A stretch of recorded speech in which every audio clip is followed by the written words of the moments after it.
What's up, creeps? I'm Exorcist. And I'm Boo. And we are Scurred. And it's intensifying. A lot. Alright. So we are smack dab on the upper side of the 5-series installment of the Blackwell Ghost series.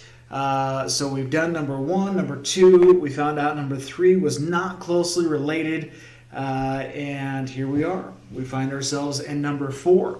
And number 4 is less, in my opinion, of an environment introduction and more of a character definer. I mean, we're starting to talk,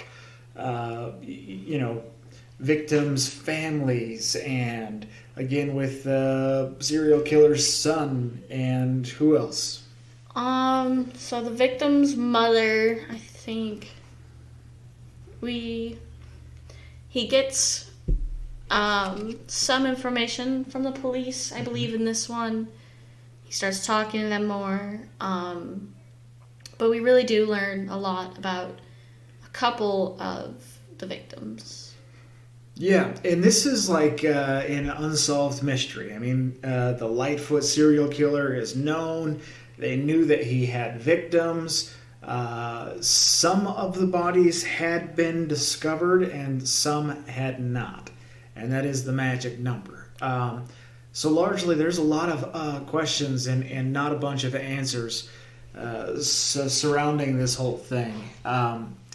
So it is a mystery that's, almost 50 years up to this point. There's a lot of history there, and there's a lot of spirit behind this. So as we're learning more about the characters and the victims and the people that are behind the documentary in this one, we're also seeing him interact with the environment as much or more. He's got some fun toys. Do you remember a couple of the different things that he was using to try to communicate? He had used like letterbox, almost like Scrabble. Mm-hmm. He'd actually built a machine, which actually was really, really cool to me. Right. Is my best impression. He used a wind chime and some motion sensors, I think, in the back rooms. It might sound like a Circle K doorbell. Ding dong. Right, very well sounded like somebody was walking into a gas station. Yeah, so there were some good pieces to the puzzle when it comes to the Lightfoot murders and the Blackwell Ghost 4. Especially, of course, the end, which we'll get to. But before we jump into that, let's talk jump scares and parts that are just downright scary. What stands out to you?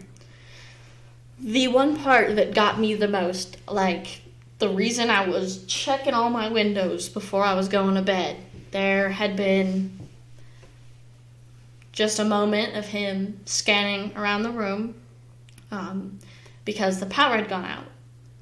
And we find, with indirect lighting, a face reflecting in the door.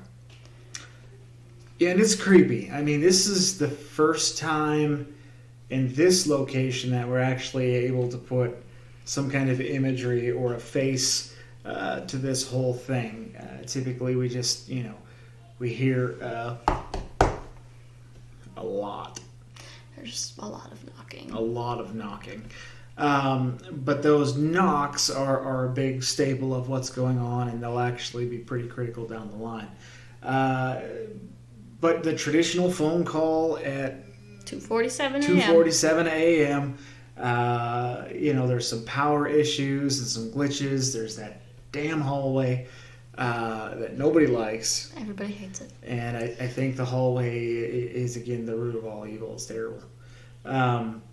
So there's some pretty good jump scares in here. In comparison, from 3 to 4, in terms of ending, I think that they kind of ended on the same note. The guy's scared as hell. Has to sleep in his car again. Right, yeah. Can't wait to go home. Another hotel night as it gets him. But the interesting thing as we get into the ending and approval segment of this, of the last one, is there's a big discovery. And that big discovery will change the course of the way things run in the Blackwell Ghost number 5. Again, no spoilers, but Boo here will verify it's a big discovery. Right, absolutely. And I mean, there had been, little things that nobody would have noticed throughout the movie, and everybody was just kind of lost with it, honestly. There were times where even we were like, okay, this has got to mean something, but we just could not figure it out. And actually in the 5th movie, we figured it out, but I think there were some really key components in helping figure it out in this one. Yeah, I think it's fair to say that the Lightfoot killer was a little narcissistic and wanted to lead people on, lead the authorities on. He knew eventually people would start putting stuff together.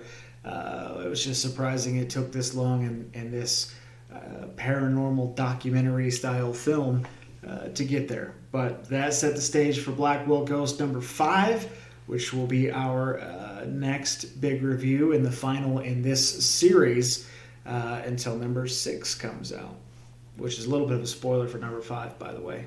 To be continued. Always with that stupid phrase. 3 worst movie ending words ever.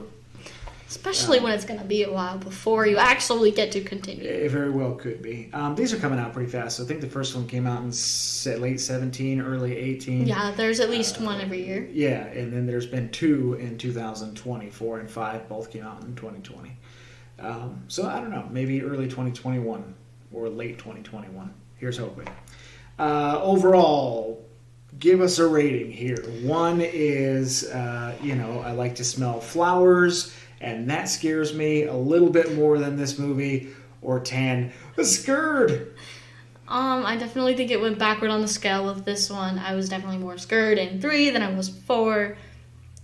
But that doesn't completely eliminate it. There were points that were slightly scary. But I'm going to have to go back with probably a 3. Okay. Yeah, and I agree. I mean, I'll scale it back, probably somewhere into the 3 to 4 range. Not as many jump scares, not as strong as jump scares, but what's really important about number 4 was the story arc and where it left off and what it got to changes the dynamic of the rest of this documentary. This puts our main character, our filmmaker, into a different light, a different ballpark. He's no longer necessarily taking this as an experiment to find ghosts and prove ghosts are real or not real. This has become pretty personal, and this has become more about people's lives than it has the paranormal, which I think is kind of a cool way to transition this series. Absolutely. Overall, would you recommend?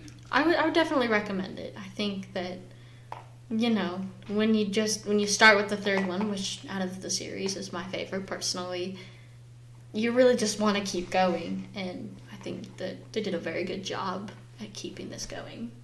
Yeah, and I would recommend it as well, especially if you've seen 1 through 3. Obviously, you have to do 4 before you get to 5. Again, you'll be completely lost if you don't.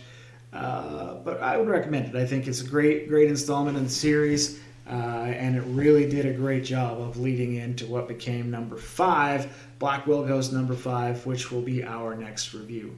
So, as always, our shameless begging portion of our segment, if you would go to our website, uscurred.com, you can actually buy or rent the movie from Amazon using our referral link. Every time you do that, helps us a little bit. Subscribe to our YouTube channel down below. That also helps a ton. Like us on Facebook and share it with your friends. Everything that you can do to interact with us, we'd love it. And another big piece of the puzzle, I haven't mentioned this in some of the previous videos, but if you go to uscurred.com, down below you can actually recommend a movie for us to watch and review. So if you've seen something that scared the crap out of you, we want to hear about it. We want to watch it.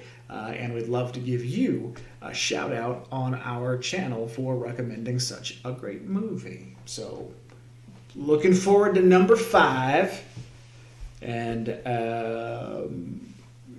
the things that happen after that. Definitely. Okay. Anything else to add?